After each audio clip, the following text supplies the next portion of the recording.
TIFU by trusting my boss too much. I ended up losing my job, my savings, and almost my mental health posted by you throwaway trust fail in r TIFU hey Reddit. Grab a coffee because this is a long one, and it's a rough ride. 2 years ago, I made the biggest mistake of my career by trusting my boss way too much. It cost me my job, my savings, and nearly my sanity. I'm sharing this to warn anyone who's ever thought, my boss has my back. Spoiler, they might not. Here's how it all went down. Introduction. The dream job and the perfect boss I was 27, a marketing coordinator with a decent resume but nothing flashy. I'd been grinding at small firms, making just enough to cover rent and student loans. Then I landed a job at this sleek, mid-sized tech startup. Think glass-walled offices, free snacks, and a ping-pong table nobody used. I was stoked. The company was growing fast and I felt like I'd finally made it. My boss, let's call him Greg, was the kind of guy who could charm a room. Mid-40s, sharp suits, always smiling. On my first day, he took me out for coffee, said he saw potential in me, and promised to mentor me. I was over the moon. Greg was generous, too. He'd slip me a $50 gift card for going the extra mile or praise my campaign ideas in team meetings. Once, he even called me the future of the department in front of the CEO. I felt unstoppable. I thought, this guy believes in me. I'm going places. Rising trust, special tasks, and big promises. A few months in, Greg started giving me special tasks.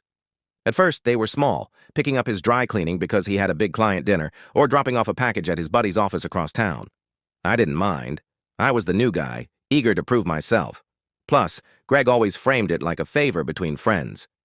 You're the only one I can trust with this, he'd say, clapping me on the shoulder. I ate it up. Then the task got bigger. He asked me to manage a side project for a client he was personally handling. It was off the books, no paper trail, just me organizing some marketing deliverables for a VIP client. Greg said it was a test of leadership, a chance to prove I could handle bigger responsibilities. This is how you get to the next level, he told me, winking. Keep this between us, and I'll make sure you're taken care of. I started dreaming of a corner office and a title like senior manager. I was all in. These side gigs took up my evenings and weekends, but I didn't care. I was working directly with Greg, the guy who was going to fast-track my career. I even turned down drinks with friends to stay late, tweaking spreadsheets or drafting emails for him. My girlfriend at the time, Sarah, started getting annoyed. You're working too hard for this guy, she'd say. I brushed her off. Greg was my ticket to the top. The twist, a shady deal and a vanishing boss. About 6 months in, Greg called me into his office after hours. He looked serious, which was rare. He said he needed me to handle something sensitive. A client, he explained, wanted a big marketing campaign but didn't want it tied to their name for tax reasons. My job was to set up some payments through a third-party account Greg gave me access to. I'd sign off on invoices, move money around, and keep it quiet. It's just a workaround, he said.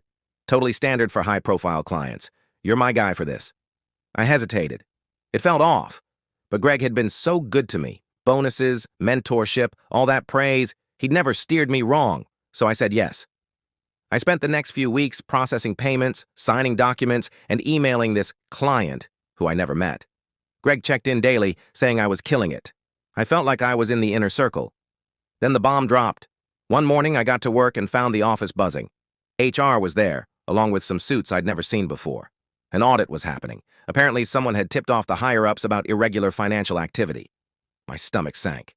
By noon, I was called into a meeting with HR and the CFO. They had a stack of documents, my documents with my signatures, showing thousands of dollars funneled through that third-party account to a shell company. It looked like I'd been siphoning money. I tried to explain it was Greg's project, that I was just following orders. But when they called Greg in, he played dumb. I don't know what you're talking about, he said, cool as ice. Those were your initiatives.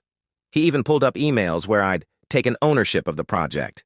Emails he'd coached me to write. I was floored. The guy who'd been my mentor, my cheerleader, had thrown me under the bus. Consequences. The fallout hits hard. The next week was a blur. I was suspended pending investigation, then fired. The company didn't press charges, thank God, but they made it clear I was done. I hired a lawyer to try to clear my name, which drained the $8,000 I'd saved for a down payment on a condo. Without a job, I couldn't afford my apartment, so I moved back in with my parents. That was a low point, sleeping in my childhood bedroom at 27, surrounded by old band posters. The worst part wasn't the money or the job, it was the shame. My parents kept asking, how did you not see this coming? My friends said the same. Sarah broke up with me, saying she couldn't handle my obsession with work.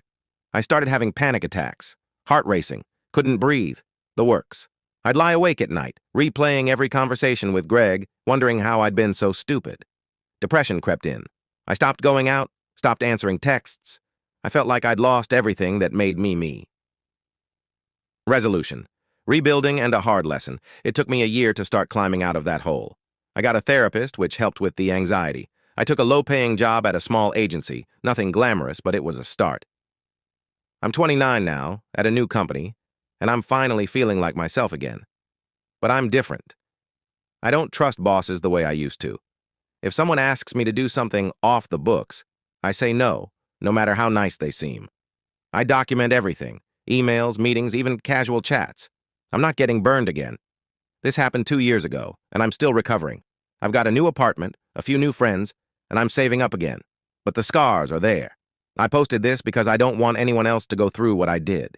If your boss seems too good to be true, they probably are. Don't trust anyone blindly at work, no matter how much they praise you or promise you the world. Check everything, protect yourself, and don't be afraid to say no. Learn from my mistake, Reddit. I wish I had. TLDR. Trusted my charming boss. Did shady off-the-books tasks, thinking it'd get me a promotion.